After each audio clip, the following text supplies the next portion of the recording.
नमो नमो तुलसा महारानी, नमो नमो हर की पटरानी। नमस्कार प्रिय बंधुओं, आप सभी का हमारे YouTube चैनल में बहुत बहुत स्वागत है। आज के इस वीडियो में आप विजया एकादशी पारणा के समय श्रवण करें तुलसी माता की पवित्र पावनी कथा। बंधुओं, तुलसी माँ की कथा श्रवण करने से द्वादशी के दिन भगवान नारायण का शुभ आशीर्वाद प्राप्त होता है। तुलसी माता की कृपा सदैव उन घरों पर बरसती रहती है। इस दिन एकादशी व्रतकर्ता को प्रातः स्नान आदि से निवृत्त होकर भगवान श्री हरि नारायण की पूजा अर्चना के बाद सूर्य देव को अर्घ आदि अर्पण करने के बाद तुलसी पूजन करना चाहिए।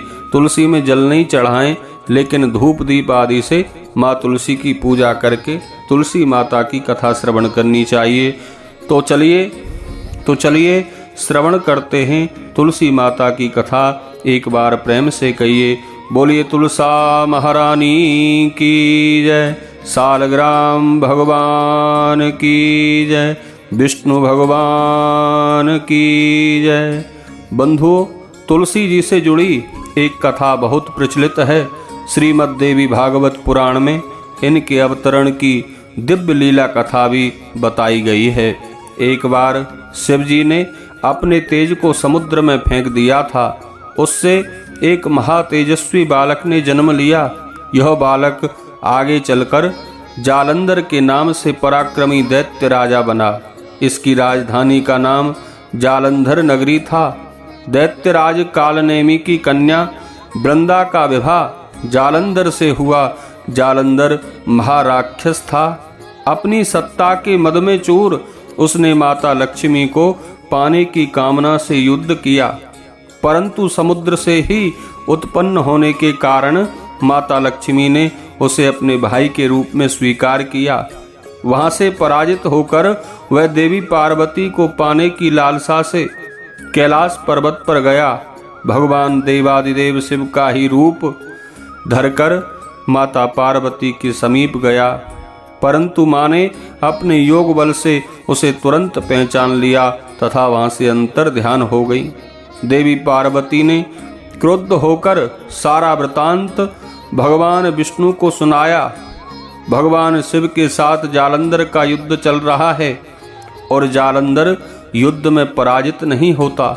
इसलिए माँ पार्वती भगवान विष्णु के पास गई मदद मांगने के लिए। जालंधर अपनी पत्नी वृंदा के पतिव्रत धर्म की वजह से अत्यंत शक्तिशाली था। ना तो युद्ध में मारा जाता था और ना ही पराजित होता था। इसीलिए जालंधर का नाश करने के लिए वृंदा के पतिव्रत धर्म को भंग करना बहुत जरूरी था। इसी कारण भगवान विष्णु विचार करके ऋषि का वेश धारण कर वन में जा पहुँचे, जहाँ वृंदा अकेली भ्रमण कर रही थी। भगवान के साथ दो मायावी राक्षस भी थे। उन्हें देखकर वृंदा भयभीत हो गई। ऋषि ने वृंदा के सामने पल में ही दोनों वानरों को भस्म कर दिया। उनकी शक्ति देखकर वृंदा ने कैलाश पर्वत पर महादेव के साथ युद्ध कर रहे अपने पति जालंधर के बारे में पूछा। ऋषि ने अपने माया जाल से दो बानर प्रकट किए। एक बानर के हाथ में जालंधर का सर था तथा दूसरे के हाथ में धड़। अपने पति की यह दशा देखकर वृंदा मूर्छित होकर गिर पड़ी। होश में आने पर उन्होंने ऋषि रूपी भगवान से विनती की कि वह उनके पति को जीवित कर दें। भगवान ने अपनी माया से पुनः जालंधर का सिर धड़ से जोड़ दिया, परंतु स्वयं भी उसी शरीर में प्रवेश कर गए। वृंदा को इस छल का जरा भी आभास नहीं हुआ। जालंधर बने भगवान के साथ वृंदा पतिव्रता का व्यवहार करने लगी, जिससे उसका अस्तित्व भंग हो गया। ऐसा होते ही वृंदा का पति जालंधर युद्ध में हार गया।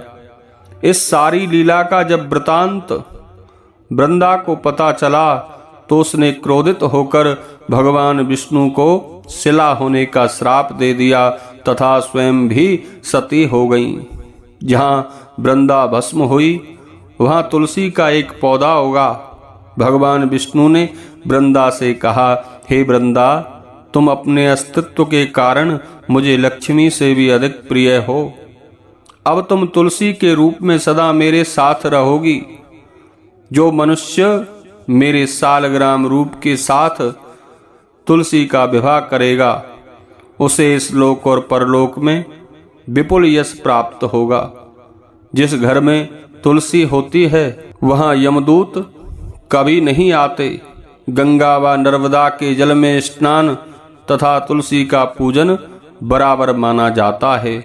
चाहे मनुष्य कितना भी पापी क्यों ना हो, मृत्यु के समय जिसके प्राण मंजरी सहित तुलसी और गंगा जल मुख में रखकर निकल जाते हैं वह पापों से मुक्त होकर वैकुंठ धाम को प्राप्त हो जाता है। जो मनुष्य तुलसी व आमलों की छाया में अपने पितरों का श्राद्ध करते हैं उसके पितृ मोक्ष को प्राप्त हो जाते हैं। उसी दैत्य जालंधर की यह भूमि जालंधर नगरी के नाम से विख्यात हुई। बोलिए तुलसा महारानी की जय, विष्णु भगवान की जय।